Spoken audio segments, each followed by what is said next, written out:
हे बघ म्हणू, पुढच्या 5 मिनिटात तू असायलमच्या स्टोर रूम मध्ये जा, ओके? पण शीतल, तिकडे मीराताई तुला भेटणार आहे. मीरा, पण मला खूप भीती वाटते. हे बघ, घाबरून चालणार नाहीये. आता आर्यापार हीच परिस्थिती आणि आपल्याला हे करावं लागणार आहे. कोण आहे तिथले डॉक्टर? इथला इंचार्ज कोण आहे? आता मला भेटायचंय. काय झालं काय? तुम्ही असं कसं करू शकता? माझी मुलगी वेडी नसताना तुम्ही तिला इथे असायलम मध्ये ठेवूच कसं शकता? हो, तुम्ही शांतपणे नीट मला अजिबात काही ऐकायचं नाही तुमचं. आता माझ्या मुलीला माझ्यासमोर उभी करा. हो, कोण तुमची मुलगी? शीतल. शीतल? अहो पण त्या तर शीतल नावाच्या मुलीला तुम्ही ते ठेवलेत की नाही? हो. आणि कुठलेही केस पेपर न करता? अहो त्यांची बहीणच तिला इथे घेऊन आली. कोण बहीण? कुठली बहीण? तिला कोणी बहीण बिण नाहीये. अहो असं काय करताय? काल मीरा पटवर्धन त्यांना इथे घेऊन आल्या. त्या म्हणाल्या की माझी बहीण आहे. अरे वा, ती तुम्हाला काही सांगेल आणि तुम्ही त्याच्यावर विश्वास ठेवलात. कुठली चौकशी केली नाही, शहानिशा केली नाही आणि सरळ तुम्ही माझ्या शीतलला ऍडमिट करून घेतलं. हे इलिगल आहे, कायद्याच्या विरोधात आहे आणि कायदा कळत नाही तुम्हाला? शीतल, हो तुम्ही नीट शांतपणे जर ऐकून घ्या ना माझं. काय झालं डॉक्टर? Any problem? काही नाही, मी बघतो. काय बघताय तुम्ही? आत्ता माझ्या शीतल इथे बोलवून घ्या. शीतल, हो तुम्ही जरा शांत व्हा आणि माझं बेटरन तुम्ही वसुमती मॅडमला घेऊन जा. नक्की काही प्रॉब्लेम नाही ना? नाही काही प्रॉब्लेम नाही, मी बघतो.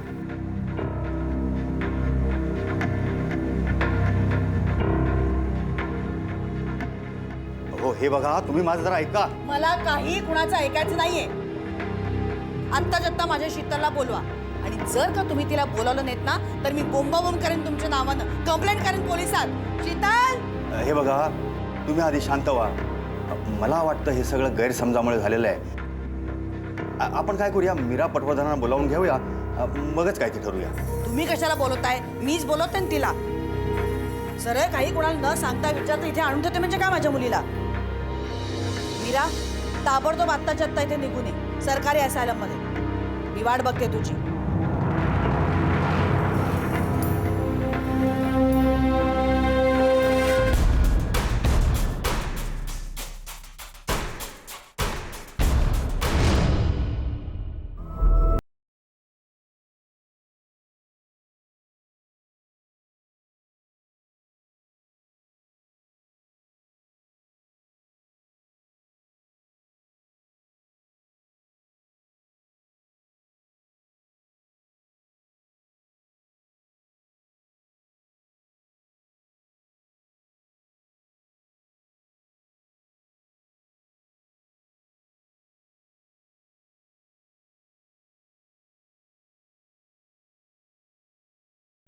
क्या बा सिस्टर, अरे फार छान व्यवस्था ठेवली इथे सगळी. पेशंटची खूप काळजी घेता तुम्ही. हो, ते तर आमचं कामच आहे ना. हो, पण ते काम तुम्ही इतक्या मनोभावे करता म्हणूनच आम्ही तुमच्यासाठी आणि तुमच्या सगळ्या स्टाफसाठी गिफ्ट्स आणि मिठाई आणली. अहो कशाला? कशाला म्हणजे? तुम्ही इतकी मेहनत घेता, मग तुमचं कौतुक नको करायला? इथे स्टोर रूम असेल ना? हो आहे ना स्टोर रूम. जा रे, हे बॉक्सेस स्टोर रूम मध्ये ठेवून ये. तुम्ही दाखवता ना याला स्टोर रूम कुठे ते? हो दाखवते ना. चल रे चल.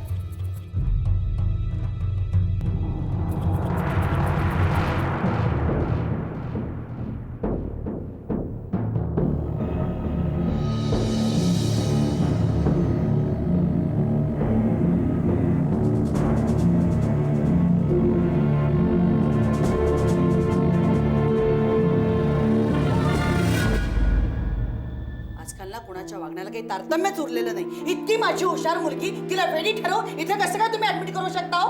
हो आम्ही असं काहीच करत नाही. तुम्ही काय करता ते सगळं कळून चुकलंय बरं का? आम्हाला सगळं काही कळतं बाहेर. आई करतो. शीतल, आई शीतल, काय अवस्था करून ठेवली बाळा तुझी? इथे कशी आलीस तू? अगं त्या मीरा पटवर्धन आणि या डॉक्टरांनी मिळून मला इथे डांबून ठेवलंय. नॉनसेन्स.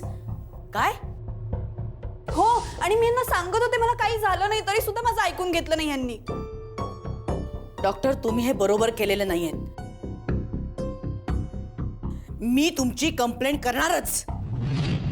तुम्हाला याची शिक्षा मिळायलाच हवी. हो माझं जरा ऐकून घ्या. गप्पा बसा. मला तुमचं काही ऐकायचं नाहीये. मी कंप्लेंट करणार म्हणजे करणार. हो काय माहिती आहे आमच्या इथे ना मंत्री महोदय आहेत ना त्यांच्या पाहुण्या आल्यात. त्यांच्या समोर हे जरा तमाशा नको प्लीज. त्यांनाही समजू दे. कळू दे त्यांना. हे त्यांनी ऐकलंच पाहिजे. आणि त्या मंत्री साहेबांनी कळू दे इथे काय काय धंदे चालतात ते. समजलं ना? ये रे. अहो शांताबाई, ती काय करते बघा ना. तू काय थांबला? जा तिकडे स्टोर रूम मध्ये. अहो ती पळते बघा, पकडा तिला.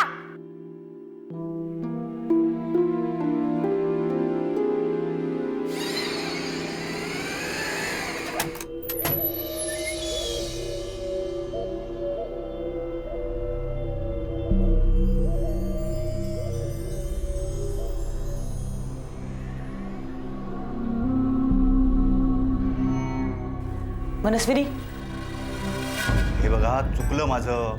मी हात जोडतो. त्या मीरा पटवर्धनांना येऊ द्या नंतर काय ते आपण ठरवूया. काय करणार? काय करणार तुम्ही? फक्त हातावर हात धरून बसून राहणार तुम्ही?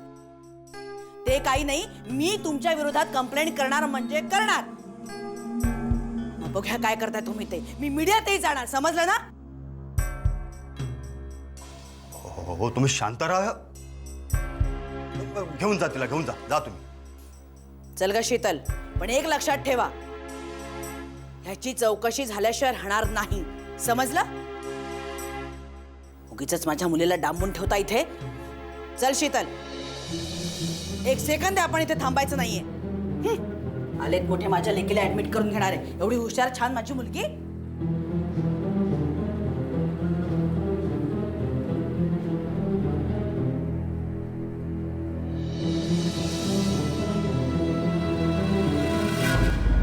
मनू.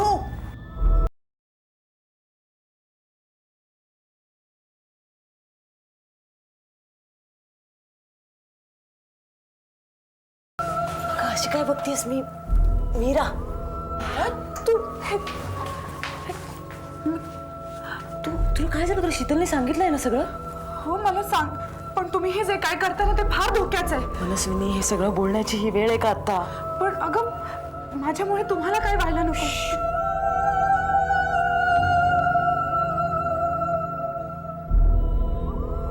हा मिठाईवाला काय करतोय अजून आतमध्ये? अरे चल लवकर बाहेर ये.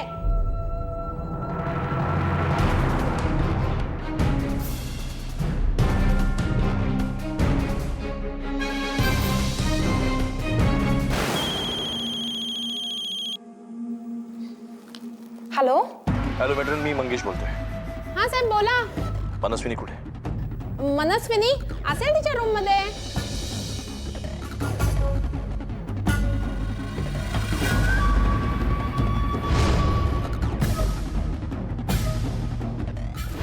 तिच्यावर नीट लक्ष ठेवा. ती कदाचित आज पळून जाण्याचा प्लॅन करते. काय ऐकू येत नाही नीट? पळून जाण्याचा प्लॅन करते. तिच्यावर नीट लक्ष ठेवा. काय? कोण कोण मॅडम मिठाई. मॅडम मिठाई. मॅडम. अरे उभा करायला जा ना. झालं नाही ठेवून आतमध्ये. जा.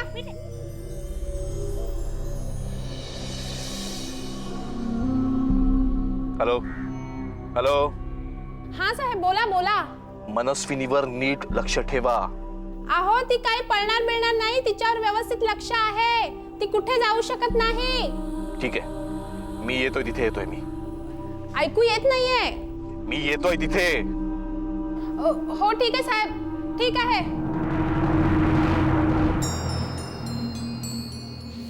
तुम्ही काय हो, एवढं दचकायला काय झालं? तुम्ही इकडे कशा? काहीतरी काम होतं म्हणून मला फोन आला होता. काय काम होतं? डॉक्टरांनी बोलावलं असेल. शीतलची आई आली होती. खूप कटकट करत होती.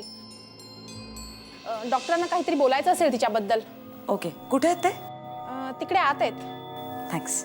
एक मिनिट. काय झालं? तुम्ही इकडून कशा काय आलात? तुम्ही बाहेरून यायला पाहिजे ना. हो ना म्हणजे मी आले, बाहेरनच आले आणि नंतर आत गेले मी. मला कशा नाही दिसलात? तुम्ही फोनवर होतात ना, त्यामुळे नाही दिसलं तुम्हाला. फोनवर बरं ठीक आहे, जा.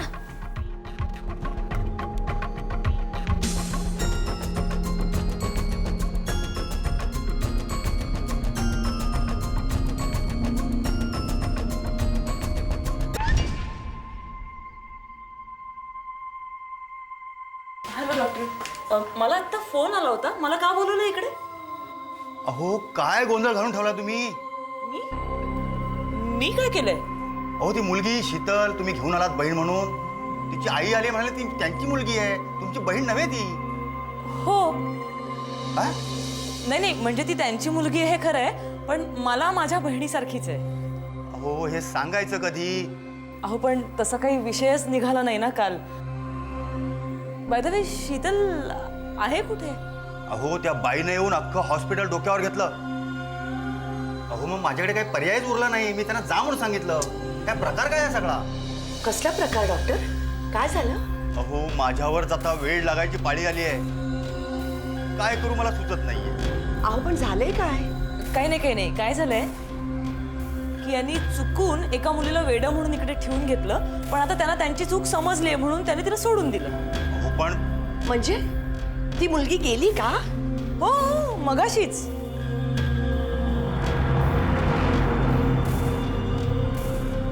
अरे मग आपण काय करतो इथे? चला आपणही निघूया. थँक्यू डॉक्टर, केलेल्या सहकार्याबद्दल धन्यवाद. चल. Sorry doctor.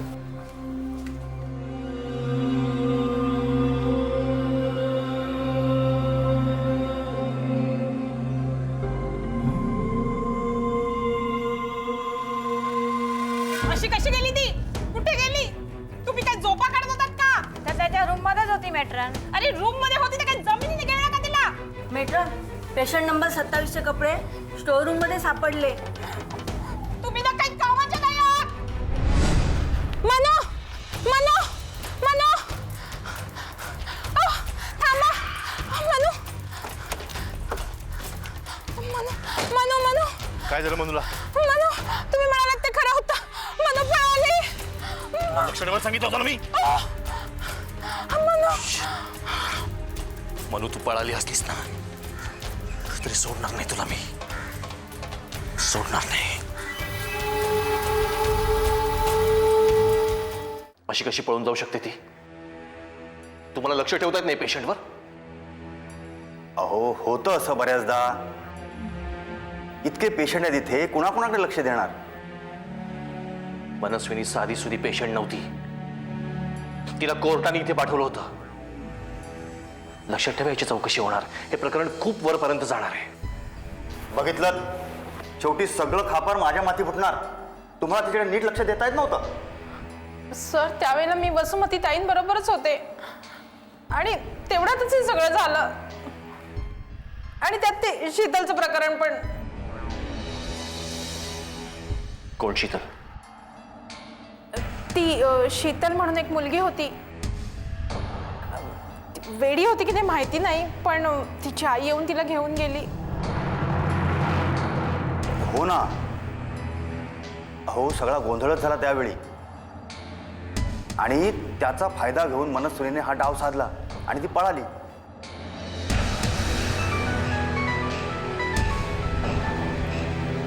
बोला साहेब. साहेब, आपला अंदाज खरा ठरला. मनस्विनी पळाली. हो साहेब, आणि यात बरेच जण सामील आहेत. हे सगळं प्रॉपर प्लॅनिंग करून केलं साहेब. नाही ठीक आहे, मी बघतो काय करायचं ते.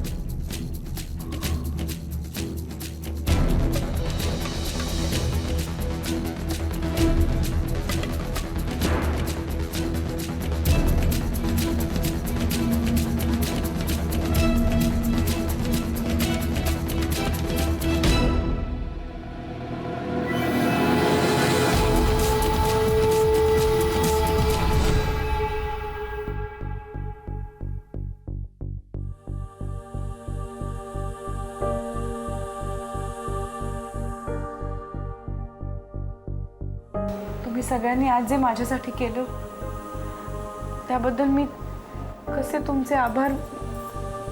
मनू, कोण म्हणतं आम्ही हे तुझ्यासाठी केलं? आम्ही सगळ्यांनी मिळून जे काही केलं ते खरं तर फक्त स्वतःसाठी केलं.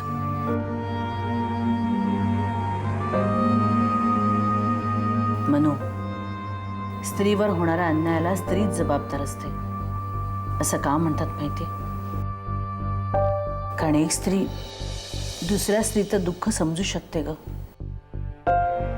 पण तिला मदत करायला कधीच पुढे घेत नाही.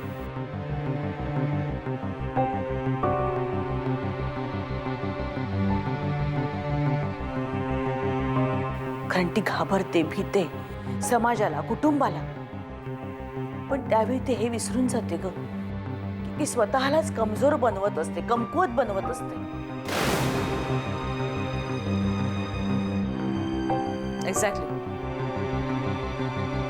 आणि म्हणूनच आम्ही सगळ्यांनी एकत्र येऊन स्त्रीवर होणाऱ्या अन्यायाविरुद्ध लढायचं ठरवलं.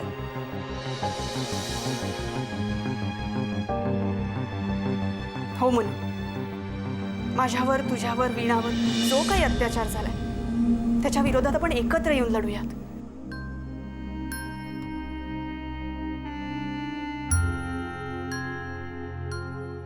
आणि त्या मंगेशला दाखवून देऊयात, स्त्रीने काही ठरवलं ना तर ती काहीही करू शकते. स्त्री शक्ती कुठेही कमी नाहीये. तू एकटी नाहीयेस, आम्ही सगळे आहोत तुझ्यासोबत. आणि आपल्या या स्त्री शक्तीपुढे त्या नालायक माणसाला हार मानावीच लागेल.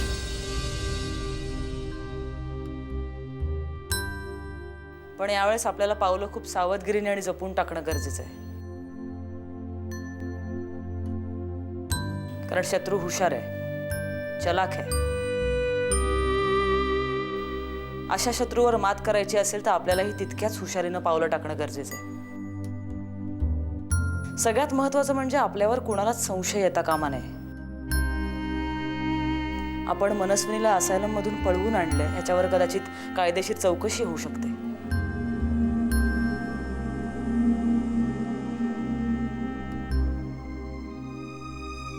त्यासाठी मला एका सायकॅट्रिस्टचं सेकंड ओपिनियन लागेल.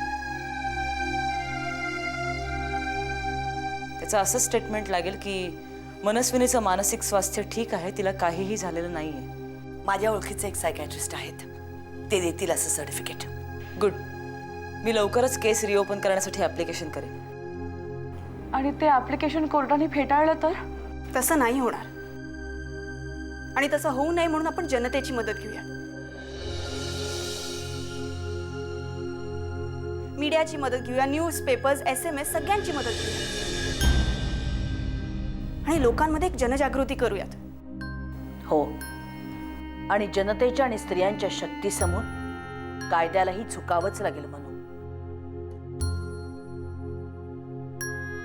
आज मला खरंच खूप बरं वाटतंय. मी खरं सांगते, मी खरंच खचून गेले होते, हरून गेले होते. असं वाटलं होतं सगळं संपलं आता, पण तसं नाहीये. आता तर खरी सुरुवात झालीये. या स्त्री शक्तीच्या लढ्याची, त्या दुष्टांच्या विनाशाची.